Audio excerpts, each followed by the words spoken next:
कुरान पढ़िए और कुरान की पहली आयत उठाइए, बिस्मिल्लाहिर्रहमानिर्रहीम। ये तो हर सूरत के शुरू में मिलती है आपको, सूरह तौबा को छोड़कर।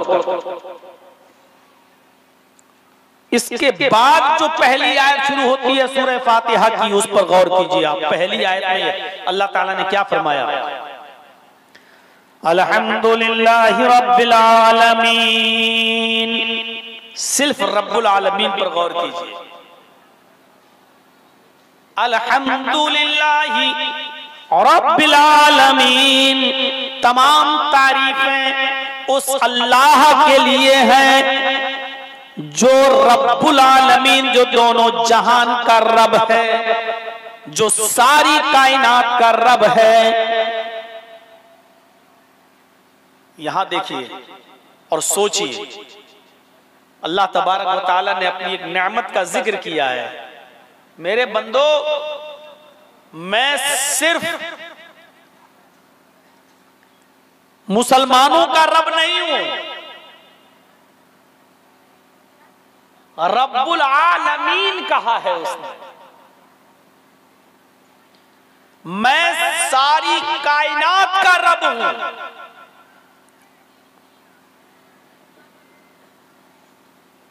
इंसानों का भी हूं, जानवरों का भी हूं, जिन्नातों का भी हूं, फरिश्तों का भी हूं, जमादातो, नबातात और हैवानात का भी हूं, और जमीनों आसमान के अंदर जितनी चीजें आप देख रहे हो उन सब का हूं। इसीलिए जमीनों आसमान की सारी चीजें मेरी तस्बीह, मेरी पाकी, मेरी बड़ाई बयान करती रहती हैं।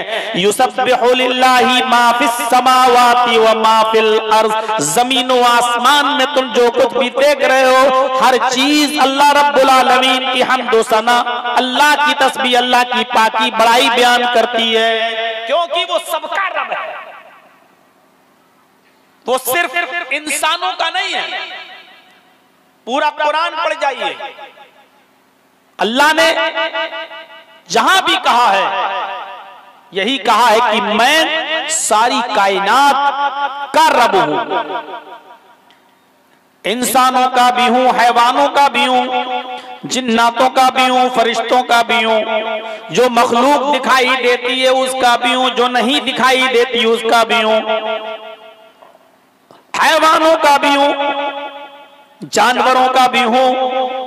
जिस तरह मैं तुम्हें खिला पिला के पाल पोस कर बड़ा करता हूं, तुम्हारे अंदर रूह है, उसी तरीके से एक पौधे को, एक बीज को जब तुम जमीन के अंदर डालते हो, वो पौधे को भी हम इतनी ताकत देते हैं कि वो जमीन का सीना चीर कर वो पौधा जमीन से बाहर निकल आता है।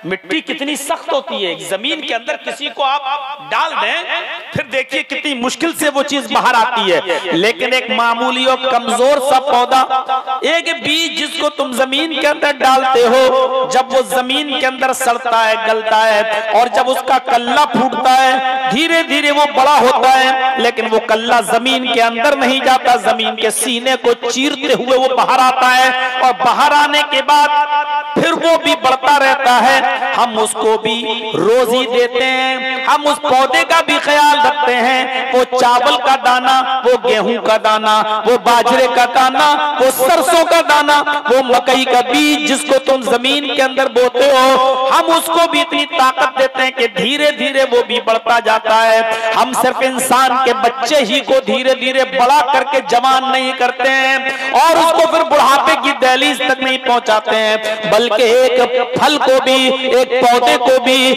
एक बीज को भी जमीन के अंदर सड़ाने और गलाने के बाद उसको पूरा सरे नौ जिंदा करते हैं, और वो भी जमीन के सीने को चीर कर बाहर आता है, और फिर उसमें भी हम दाने निकालते हैं। तुम चावल का एक दाना जमीन के अंदर डालते हो, हम उस एक दाने से जो बाली बनाते हैं, उस बाली के अंदर 100 दाने हम पैदा कर देते हैं। हम उस पौधे के भी रब हैं, हम पेड़ों के, जमादात और नबातात, पहाड़, समंदर नदी और नाले, इन सब का वो रब है। इसीलिए उसने अपनी इस पहली नेमत को गिनाया है कि यहां से अंदाजा लगाओ, अल्हम्दुलिल्लाहि रब्बिल इंस नहीं, अल्हम्दुलिल्लाहि रब्बिल आलमीन। तमाम तारीफें उस अल्लाह के लिए हैं जो सिर्फ इंसानों का रब नहीं है बल्कि सारी कायनात का रब है। जब सारी कायनात का रब है तो यहां से एक चीज और देखिए, उसने ये भी नहीं कहा अल्हम्दुलिल्लाहि रब्बिल मुस्लिमीन, उसने ये भी नहीं कहा अल्हम्दुलिल्लाहि रब्बिल मुमिनीन। उसने क्या कहा? अल्हम्दुलिल्लाहि रब्बिल आलमीन। वो सिर्फ मुसलमानों का भी रब नहीं है, ये हमारी और आपकी भूल है। नहीं नहीं साहब, वो हमारा रब नहीं, वो हम सिर्फ मुसलमानों का रब नहीं है, हम सिर्फ मुसलमान मोमिनों का रब नहीं है। वो जितना हमारा रब है, काफिरों का भी रब है, वो गैर मुस्लिमों का भी रब है, वो हिंदू भाइयों का भी है, ईसाइयों का भी है, यहूदियों का भी है, बुद्धिस्टों का भी है, जैनियों का भी है, सिखों का भी है, सबका है वो। और अगर वो सिर्फ मुसलमानों का रब होता तो किसी काफिर को 2 घूंट पानी भी इस धरती से नहीं देता, किसी काफिर को एक दाना भी नहीं देता, किसी गैर मुस्लिम को इस जमीन पे चलने फिरने की खुली हुई छूट नहीं देता। लेकिन वो जितना मुसलमान को खिलाता है वो काफिर को भी भूखा नहीं सोने देता। किसी हिंदू को देख लो, किसी मुसलमान को देख लो, किसी यहूदी को देख लो, किसी ईसाई को देख लो, किसी बुद्धिस्ट को देख लो, किसी जैनी को देख लो, किसी सिख को देख लो, वो भी जमीन पर जीता है और चलता फिरता है, और वो भी खाने और पीने के बाद ही बिस्तर पर जाकर सोता है। अल्लाह उसको भी भूखा नहीं सोने देता है। क्यों? इसलिए कि अल्लाह की नजर में दुनिया की हैसियत कुछ है ही नहीं। अगर अल्लाह की नजर में दुनिया की कुछ भी हैसियत होती, कुछ भी, हम कुछ भी कह रहे हैं, अल्लाह की नजर में अगर इस दुनिया की कुछ भी हैसियत होती तो अल्लाह इस दुनिया से किसी काफिर को फायदा नहीं उठाने देता। तिरमिजी की रिवायत उठाओ, अल्लाह के नबी सल्लल्लाहु अलैहि वसल्लम ने फरमाया, लौ कानतिद दुनिया तादिलु इंदल्लाहि जनाह बऊज़तिन मा सका काफिरम मिनहु शुरबत माइन। अगर अल्लाह की नजर में, अल्लाह की दृष्टि में इस दुनिया की हकीकत, इस दुनिया की वास्तविकता अगर मच्छर के एक पर के बराबर भी होती, अगर मच्छर के एक पर के बराबर भी किसी दुनिया की हैसियत अल्लाह की नजर में होती तो मा सका काफिरम मिन शरबत माइन, तो अल्लाह इस दुनिया से किसी भी काफिर को एक घूंट पानी भी नहीं पिलाता, एक घूंट पानी भी नहीं पीने देता है। नहीं पीने देंगे। क्यों? ये मैंने दिया पानी, तू पिएगा। गैर के सामने माथा टेकने वाले और गैर को अपना रब समझने वाले, गैर के सामने सर झुकाने वाले, गैर को मुख्तारे कुल समझने वाले, तेरी हैसियत है कि तू इस जमीन से एक घूंट पानी पिए?